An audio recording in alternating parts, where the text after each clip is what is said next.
Kalurahan Petir, Kapanewon Rongkop, Kabupaten Gunung Kidul, menyimpan cerita soal petilasan Mbah Jobeh. Konon petilasan itu muncul tiba-tiba dalam bentuk gubuk yang di dalamnya terdapat tumpukan tanah. Menyusuri jalan tersebut, nantinya terdapat tempat pemakaman umum yang di dalamnya ada bangunan menyerupai pagar. Ternyata di dalam pagar itu terdapat petilasan Mbah Jobeh berupa cungkup dengan atap dari ijuk dan rangka kayu. Di dalam tembok tersebut tumbuh beberapa pohon yang membuatnya rindang.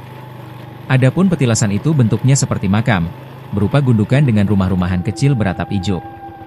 Gubuk itu dikelilingi tembok putih. Terdapat pula gerbang dari besi yang terkunci dengan sebuah gembok sehingga tidak dapat melihat lebih dekat gubuk tersebut.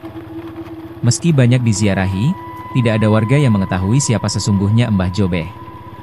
Warga meyakini Mbah Jobeh merupakan sosok sakti yang membawa kemakmuran di desa tersebut. Saat tiba di daerah tersebut, Ki Kentung menemukan daerah tersebut gersang dan kering kerontang. Dia pun berkeliling untuk mencari tanaman yang bisa dimakan, namun tidak menemukannya. Dia justru menemukan gundukan yang ditutupi rumah-rumahan kecil beratap ijuk hitam. Dia pun heran dengan benda yang mirip makam itu dan akhirnya berkeliling di sekitarnya hingga kelelahan.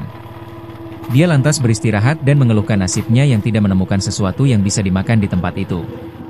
Dalam kondisi setengah tertidur, Ki Kentung mendengar suara gaib yang diyakininya berasal dari gundukan tersebut.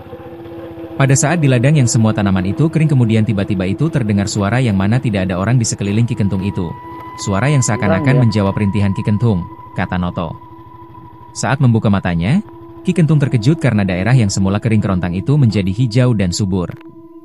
Ki Kentung akhirnya memutuskan tinggal di tempat itu dan merawat petilasan yang akhirnya disebutnya sebagai Petilasa, yang merupakan singkatan dari Ijo Kabeh alias hijau semua.